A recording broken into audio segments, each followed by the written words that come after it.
अस्सलाम वालेकुम व्यूअर्स, कैसे हैं आप।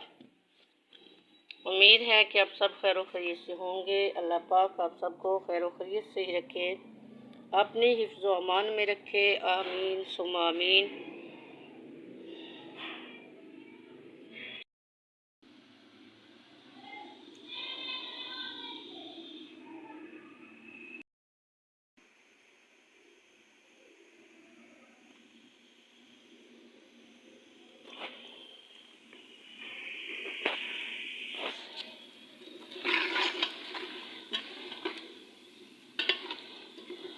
आलू मेथी और पालक की बना रही हूँ मैं भुर्जी।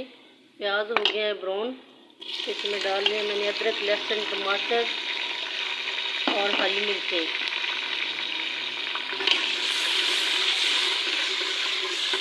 ये सारी चीज़ें मैंने एक साथ डाल दी हैं, अदरक, लहसुन, टमाटर और हरी मिर्च। तो इसके बाद मैं थोड़ा सा पानी इसके अंदर ऐड करने लगी हूँ, क्योंकि आलू मेथी और पालक में से मैंने निकाल के रखा हुआ था। क्योंकि जब ग्राइंड करते हैं तो ज़्यादा पानी हो तो वो ग्राइंड भी नहीं होती, और ज़्यादा पानी में मेथी आलू जो होते हैं वो भूनने में भी मुश्किल होती है। तो थोड़ा थोड़ा करके हम यही पानी इसके अंदर डालते रहेंगे। तो अब मैं इसके ऊपर 2 मिनट के लिए प्लेट जो है उसको ढाँप दूँगी, ताकि ये गल जाए प्याज, टमाटर और अदरक वगैरह।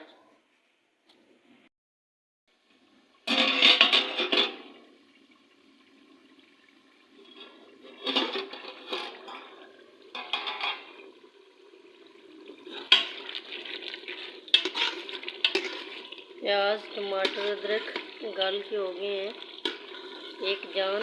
ये देखिए, कोई प्याज भी इनके अंदर साबुत नज़र नहीं आ रहा, और टमाटर भी अच्छे से गल चुके हैं। तो अब हम इसमें डालेंगे खुश्क मसाले। तो खुश्क मसाले जो है लाल मिर्च, हल्दी पाउडर, गरम मसाला और खुश्क धनिया और नमक।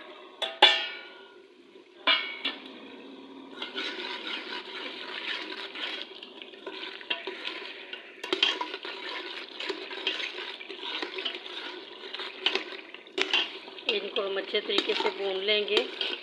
मसाला जैसे ही भून जाएगा तो फिर इसके अंदर हम आलू डालेंगे।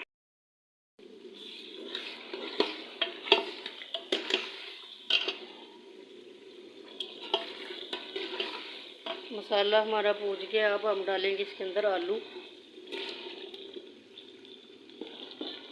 अब आलूओं को भी 2 मिनट के लिए हम भून लेंगे। ज़्यादा देर नहीं भूनना, इसलिए कि जब हम इसमें मेथी और पालक डालेंगे तो फिर भी हम इनको भूनेंगे तो ज़्यादा, उस वक्त हम ज़्यादा भूनेंगे। अब 2 मिनट के लिए हम इसको भून लेते हैं। माशाल्लाह से आलू भी हमारे अच्छे से भून चुके हैं, मसाला भी भून चुके हैं, खुशबू बहुत अच्छी आ रही है। तो अब हम नेक्स्ट क्या करेंगे, नेक्स्ट हम इसके अंदर डाल देंगे ये पालक मेथी। और पालक और मेथी जो है इसके अंदर थोड़ा सा पानी है, इसी पानी के अंदर ये आलू जो है ये गल जाएंगे। और जैसे ये पानी खुश्क होगा तो फिर हम इसको भूनेंगे। इनको थोड़ी देर के लिए मिक्स कर देते हैं। मिक्स करके तो इनके ऊपर हम बंद कर देंगे प्लेट, ताकि ये जो पानी है ये भी इसका जो है ये फ्राई हो जाए और आलू भी हमारे गल जाएं। अगर हम इसको कवर करके नहीं पकाएंगे, ऐसे ही पास बैठे रहेंगे, तो इसके अंदर जो पानी होता है तो पानी के छिंटे जो हैं वो हमें जला के रख देते हैं। तो इस तरह की हांडी जो है भी है, जिसके अंदर थोड़ा सा भी पानी हो, उसको ढाँप के कवर करके पकाते हैं। तो इस तरीके से मैं इसके ऊपर अब प्लेट बंद कर दूंगी। हांडी सारी मिक्स हो गई है।